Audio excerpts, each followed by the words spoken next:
Hello, everyone. Welcome back. I am Kris. This is the most gangster general of the American Revolution, Mr. Daniel Morgan. Before we get started, if you can click that thumbs up, subscribe to the channel, helps me out. You can click on this thanks button, donate to the channel if you'd like. If you donate, you request a video, your name sponsors that video. All right, this is going to be a two-parter, under 23 minutes each one. Go get yourself your beer and your over-sugary iced tea, which I'm not very happy with. And let's go. Benjamin Martin, aka Mel Gibson's character in the movie The Patriot, is very, very loosely based on the culmination of about 5 different American Revolutionary fighters, like Andrew Pickens, Thomas Sumter, Elijah Clark, Francis Marion, the Swamp Fox, and this man.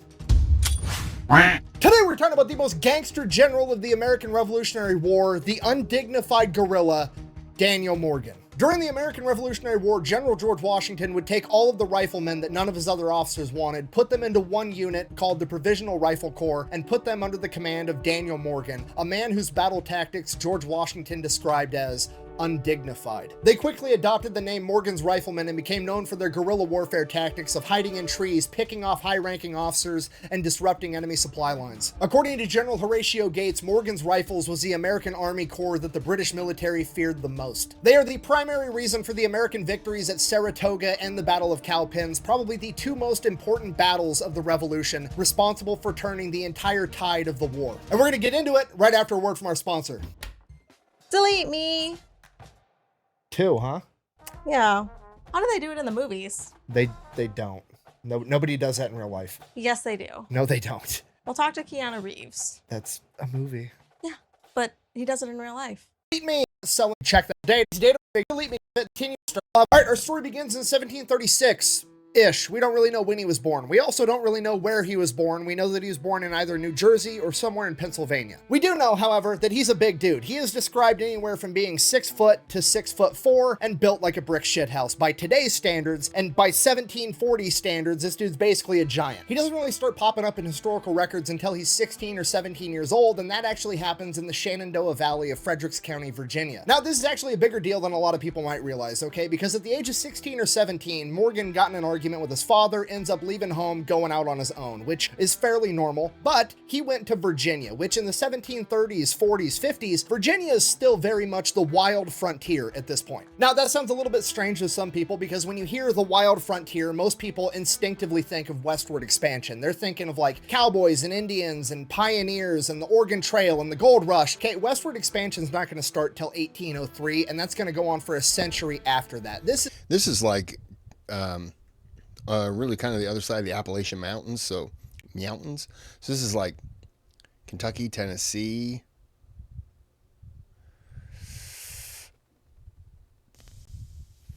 Yeah.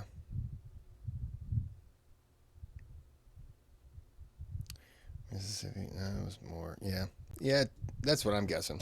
Is the mid 1700s. Virginia and everything south of it is still very, very much the wild frontier. So for a 17-year-old to get in a fight with his old man and be like, oh yeah, screw you, dad, I'm gonna go live in the modern day equivalent of the Thunderdome is pretty telling of Morgan's character and quite honestly foreshadowing for the rest of his life story. And just to be clear, when I say that he first starts showing up in the historical record around this point in his life, the historical record that I'm referring to is the general store credit line in Winchester, Virginia, where he pretty much exclusively bought alcohol and playing cards. But wait, there's more! And the Frederick County Courthouse records where he was repeatedly sued for assault, basically for getting in bar fights and beating the shit out of people. Now again, that sounds pretty weird because usually you would get arrested for getting in a bar fight and beating the shit out of somebody, but remember, it's Virginia and it's the wild frontier, okay? They don't really have much law enforcement to speak of. Really, the only reason that there's court records is there's one day a month in colonial Virginia where they have the court day and they basically shut down the entire town. The whole town shows up to watch all of the legal proceedings for the entire month, and then whenever you have an issue with somebody, you just sue them in court. So yeah, it's pretty hard to get arrested on Wild Frontier. I mean, you basically got to murder somebody, and even then, it's like, I mean,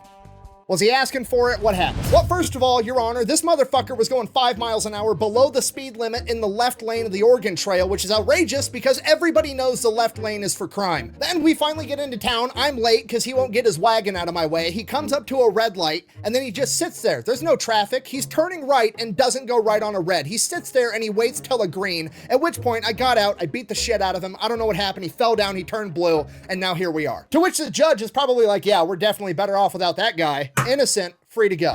Buh! There was no left lane in the Oregon Trail and there was no stoplights in colonial Virginia in the 1700s. Buh! Yeah, it's a joke. Shut up. Anyways, in addition to drinking, gambling, and fighting all the time, he's also working extremely hard as a wagoner on the frontier. Like, he's literally being commissioned by other people to drive wagons through uncharted territory. It's a pretty dangerous job for a 17-year-old, and he does that for years until he saves up enough money to actually end up buying his own wagon and going into business for himself. So by the time that he's like 19 or 20, he owns his own wagon, and the British military is actually looking to hire civilians that have wagons and commission them to haul British supplies for the French and Indian War, and Daniel Morgan agrees to do it. During the French and Indian War, Morgan gets his first taste of battle. That's where he first gets to see how combat is done, and he's not watching conventional combat of the time where it's just one big rank and file of the military walking up to another one, pointing guns at each other and shooting. No, this is a lot of Native American combat where the Native Americans are using what we would define today as guerrilla tactics, where they're simply just fighting to win, not fighting to maintain their honor or whatever silly shit the British believe in. Now, despite the French and the Native Americans actually trying to kill him, the real problem Morgan runs into in the French and Indian War is the British themselves, the people that he's working for, the team that he is on, okay? Because he's technically like a civilian contractor in today's terms, the British military looks down on him. They treat all these guys like absolute dog shit. And one day, one of the British officers is kind of talking down to Daniel Morgan. He's talking smack, at which point Daniel Morgan, being the defiant rebel that he is, immediately talks smack back. And the British officer draws his saber and smacks Morgan across the face with the flat side of the sword, at which point Morgan gets off his wagon and knocks this British officer out. Oh, shit! Now, this is a huge problem because while he's technically not part of the British military, as far as the British military is concerned, he's still subject to British military punishment, and Daniel Morgan is sentenced to 500 lashes, which essentially is a death sentence. They're just not coming out and saying it. They string him up and they lash him 500 times. According to legend and Daniel Morgan himself, he stayed conscious the entire time, counting the lashes along with the drummer boy as they whipped him. Not only did Daniel Morgan survive this death sentence, but he actually claimed for the rest of his life that the British only counted to 499 and that they still owed him one. So obviously Daniel Morgan doesn't really care much for the British anymore. Despite that, he does fight on behalf of the British one more time during the French and Indian War. There's this British officer by the name of George Washington who's going around Virginia, gathering up a bunch of like rough, tough frontiersmen that are going to be formed into a militia group known as the Virginia Rangers. He's going to have them go and patrol and essentially use them to counter the French and Indians' guerrilla warfare tactics. During this time period, Daniel Morgan gets even more guerrilla warfare experience, and it all comes to a head when the French lay siege to Fort Edwards in what is now West Virginia. So Morgan and his guys get sent up there to help out. That's what they're doing. They're inside the fort, and then one day somebody's got to deliver a message to another part of the military, so Morgan and one other guy are going to ride out and do it. So they leave the fort, they're making their way there, they get ambushed by some Native Americans fighting on behalf of the French. The ambush is over pretty much as soon as it began. The Native Americans pop up and fire at the two riders. Morgan's other rider is killed immediately when he's struck with a musket ball. Morgan should be dead too because he also got hit, but the musket ball hit him directly in the neck and traveled behind his jawbone and out his mouth, blowing out most of his teeth on the left side and giving him a large gash that you can even see in most of his portrait paintings for the rest of his life. At this point, Morgan's jacked up. He has no idea what's going on. The world's spinning. The horse doesn't know what to do, and it's just going in circles like this, trying to figure out what's going on. Morgan, after a couple of seconds, regains enough common sense to realize he doesn't know where he needs to be, but he knows he doesn't need to be here, so he spurs the horse, not caring what direction the horse goes. Luckily, the horse ends up taking him directly back to Fort Edwards. Morgan ends up surviving, okay? Just so we're all on the same page. He's like 26 years old. Jesus. Shot follows the jawline and pops out every tooth on the left-hand side. That's... Good Lord. It's the 1750s. Daniel Morgan has essentially been sentenced to death by the British military and just shrugs it off, okay? He then goes back into war, becomes a guerrilla fighter with a tomahawk and a musket, and then he ends up getting ambushed and gets shot in the head in the 1700s and survives. I think there's more to this than meets the eye. And then he just goes back to living on the frontier like nothing even happened. That's literally what he does. He goes back to Frederick County, Virginia, and just picks up right where he left off, drinking, gambling, and fighting people all the time. So Daniel Morgan's back in Frederick County, Kentucky. Really the only historical record we have of him at this point, again, is the court records and the general store records out of Winchester.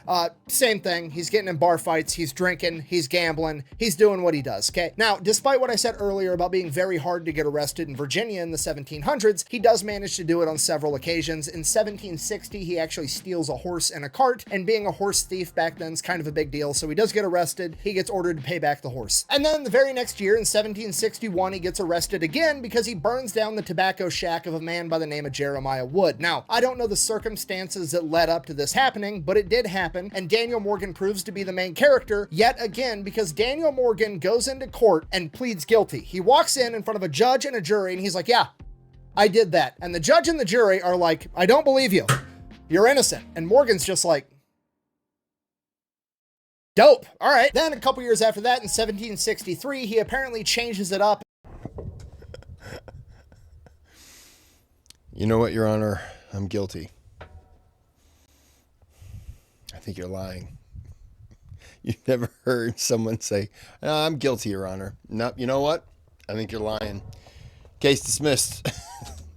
And starts looking for a wife because according to the Winchester General Store ledger, there was approximately 3 women all using Daniel Morgan's credit line to buy lingerie, chocolates, and other small items. And by the next year, 1764, that number had dwindled down to just 1, a lady by the name of Abigail Curry, who would go on to become his wife, and they would have 2 daughters, Nancy and Betsy. Okay, now what's important to understand about his wife, Abigail, is that socially speaking, she's way out of Daniel Morgan's league. She is the daughter of a pretty wealthy farmer in the area, and that's a big deal because, like, how you get social status at this point in time is owning land, and her father owns a ton of it, whereas Daniel Morgan is just like the bad boy horse thief with the scar on his face and the scars all over his back, and he's just this huge monster of a man. But simply bagging and marrying the rich girl wasn't enough for Daniel Morgan. He wanted to start climbing that social ladder, and the only way he could do that was to become a landowner. The problem is he made more money running his wagon than he ever would be able to as a farmer, but he ends up buying land anyways, just for the social aspect of getting to say that he's a landowner so that he can start working his way up that social ladder, even if it ends up costing him money in the long run. And the reason I bring this up is because it's going to be important to understand that Daniel Morgan has this chip on his shoulder for the rest of his life, okay? He's not some wealthy aristocrat. He doesn't come from a good family. He's, socially speaking, at the bottom of the totem pole. It's going to be that rags to riches story, and it's going to be a chip on Morgan's shoulder for his entire life that he wants more and more status all the time. So that's what he works on for like the next 10 years of his life, getting more and more money, getting more and more land, becoming a bigger and bigger fixture in the community so that he gets that social respect. Then by April 1775, the battles of Lexington and Concord, the shot heard around the world. America is now fighting a revolution against the British, and Daniel Morgan is all for it. Then 2 months later, June 1775, the Continental Congress requests the formation of 10 rifle companies to go and help George Washington fight in Boston, and one of those rifle companies is to come from Frederick County, Virginia. So the Frederick County officials meet up. They're going to end up recruiting the 96 men that are going to comprise this rifle company, and then they have to decide who's going to be the officer to lead these men into battle. So Daniel Morgan volunteers, right? Why not? He already doesn't like the British. He wants to fight them anyways, and if he does it as an officer, it's going to raise his social status, so it's a win-win for Daniel Morgan. And the Frederick County officials are like, oh,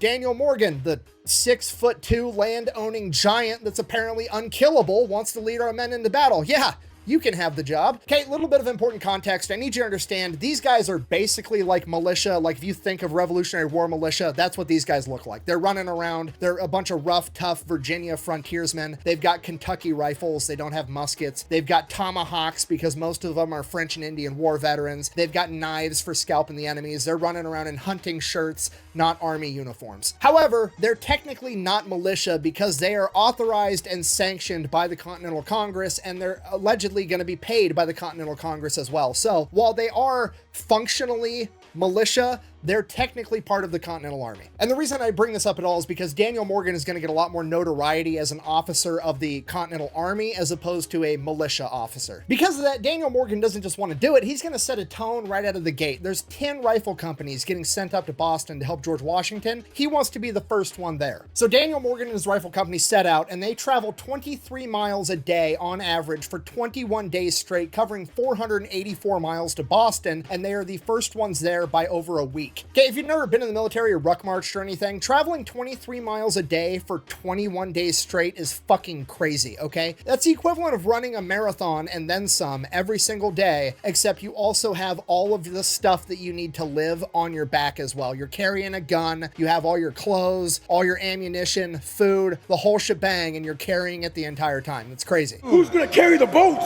So is making it to Boston in 21 days and not losing a single man impressive? Absolutely. Does it make Daniel Morgan look good? Absolutely. Does it violate the cardinal rule in the military of never be the first one to do anything? Absolutely. So because Daniel Morgan's rifle company was the first one there, they get... If you didn't know that we have to march this distance, like we just have to go here, I don't know if it'd be harder or easier to know we got to do 23 miles.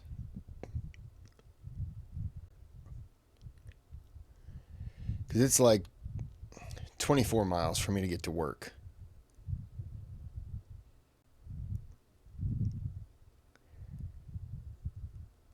Man.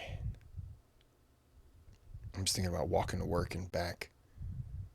Walking to work one day, walking back the next day.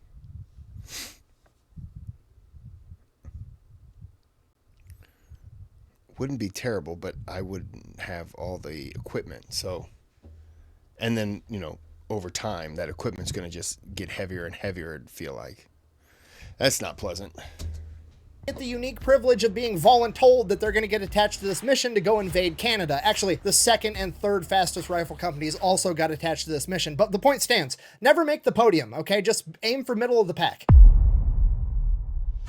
Okay, real quick, oversimplified explanation of this mission. George Washington has this new hotshot young officer that he regards as a strategic military genius, and his name is Benedict Arnold. And basically what Benedict Arnold has come up with is a plan of being like, hey, America's got 13 colonies. We've declared our independence from Great Britain. We're now fighting about it. Hear me out. Since we just got started with the fighting, what if we strike first? What if we go, we invade Canada, we take over Quebec, and we declare it the 14th colony of the United States of America? That way, the English, rather than trying to fight the 13 colonies, is immediately focused on fighting the 14th colony to reclaim what we most recently took, and then we can divert all of our resources there and duke it out away from home. In addition to that, it's also going to put the British in the new mindset of, oh shit, we're the ones playing defense. We're not playing offense. We need to defend all of our other areas touching the 13 colonies so they don't attack those as well. So honestly, it's a really good plan. And then It is, until you look at,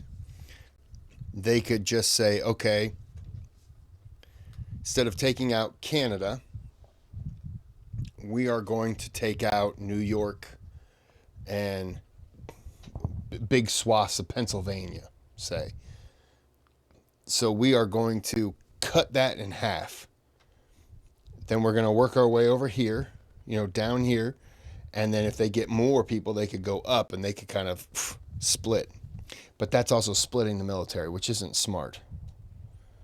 But if you can cut in the middle, then you kind of cut them off. Yeah.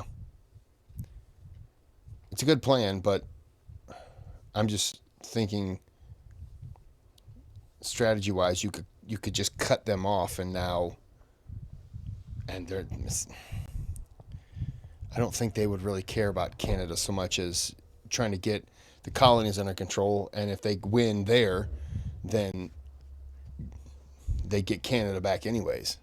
Reality sets in, and it is pretty much a shit show like the entire time. They set off with about 1,100 men. There's 3 Virginia rifle companies and then a bunch of other Continental Army companies together. And the Virginia rifle companies kind of are like, hey, we were more or less commissioned by Congress. We were raised to be here. We're separate from this chain of command under this Benedict Arnold guy. We don't really want to associate with him. We only want to take our orders from Daniel Morgan. At which point Daniel Morgan, always being starving for social status, is like, I mean, hey, the boys want to take take orders from me, not you, to which Benedict Arnold, just trying to keep everybody together, is like, fuck, okay, fine, I don't care, just take your 3 rifle companies, you spearhead, you can be our scouts, that's what you're good at anyways. But that's the least of their worries, because the entire journey into Canada is pretty much an unmitigated disaster. Almost the entire force ends up getting dysentery from drinking unpurified water. They end up losing most of their food and medical supplies crossing rivers, and by the time they make it there, they're literally starving. I'm not like they were low on food and they were rationing and they were really hungry. Like, no, there's multiple accounts of men boiling shoe leather and eating it, starving. By the time they reached Quebec, the army that had left of 1,100 people had dwindled down to 600 between illness,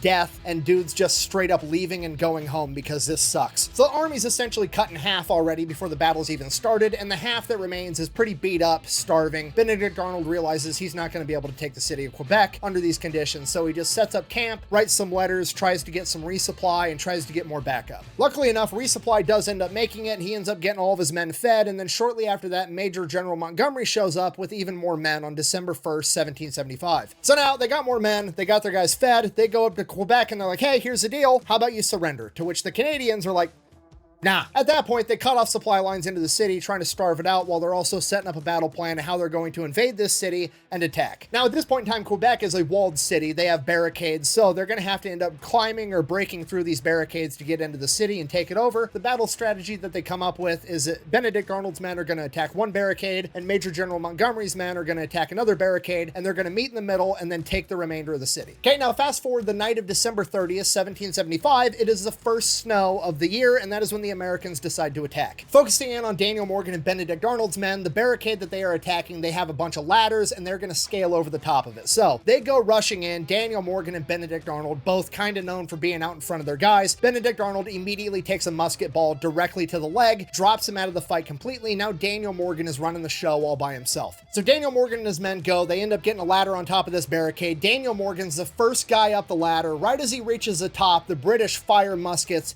and the blast burns his face from the heat and knocks him off the ladder, falls down to the bottom flat on his back, immediately gets back up, and he is now the second man up the ladder after himself. And this time he goes, jumps over the barricade, falls the other direction, lands on top of a cannon on the ground floor, and messes up his back. He immediately pulls himself underneath the cannon as the British are trying to stab him with bayonets to give himself a few more seconds to recapture his composure and get some more Americans over the wall to start fighting. More men come rushing in. They start fighting. There's only 30 British soldiers manning this barricade. They end up surrendering just a few minutes later. From there, all the Americans come rushing in. They're fighting in the city, house by house, building by building. They're literally doing CQB with Kentucky rifles and muskets. It's crazy. But things are going good for Daniel Morgan and his guys. They're taking everything over. Finally, they make it to the rendezvous point where they're supposed to meet up with Major General Montgomery, and he's not there yet. But all the other officers on the mission, primarily the ones that were working under Benedict Arnold, are like, actually, I think that we should stay here and follow orders and, do what we were told, because, I don't think we have enough guys to be able to secure all the prisoners that we've taken while also advancing on the city and blah, blah, blah, blah, blah. So Daniel Morgan's kind of outvoted and he doesn't want to put this huge rift between the forces. So he's like,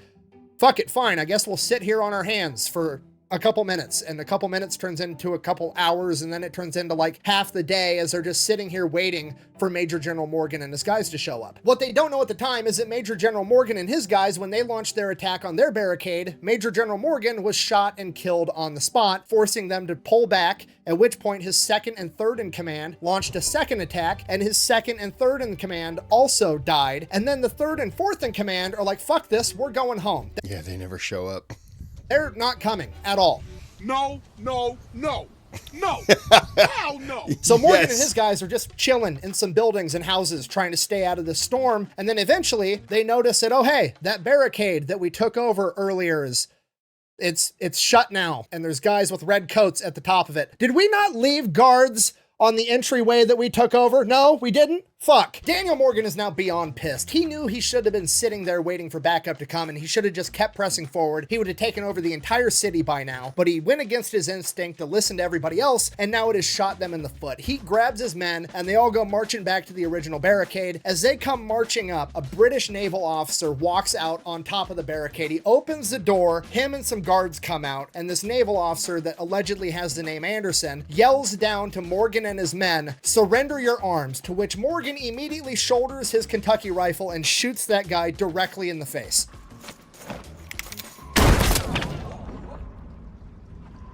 Immediately, the men come running up with the ladders. It is a full-scale assault on the barricade, now going the other way. They end up getting driven back, and then they try again. They get driven back again, at which point they retreat back into the city, and they're doing more CQB with rifles and muskets for hours, and then eventually they get completely surrounded, and they have nowhere to go. At this point, the American men start surrendering one by one, small batch by small batch, and Daniel Morgan remains as the sole American that is yet to surrender, and he refuses to do so. So they end up getting Daniel Morgan like separated from all the other Americans, and they have him surrounded, and they get him backed up to a wall. Just a bunch of British troops with muskets and bayonets all pointed at Daniel Morgan. Daniel Morgan's standing there with his saber, refusing to surrender. The British are like, put down your sword, and he's like, which one of you is gonna come take it from me? And remember, Daniel Morgan's like a 6'2" giant with a sword, basically being like, who's man enough to come get it? And the British guys are like, I have no idea what to do. If we kill the commander of their current army, all hell's gonna break loose all over again. So they don't want to kill him,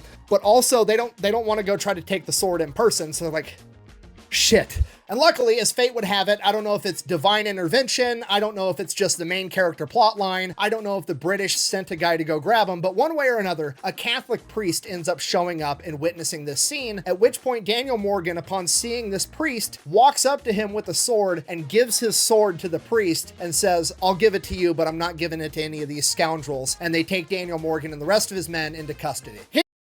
I'm going to stop it right there. Yeah. Daniel Morgan's quite a character. Okay, well, this is part one. I didn't talk a whole lot because I'm just kind of I enjoy the way the Fat Electrician tells stories. And I don't know a whole lot about Daniel Morgan. I know a little bit. So it's not really for me to interrupt. All right, well, I'm going to end it here. Till part two. Have a good day. Have a good night.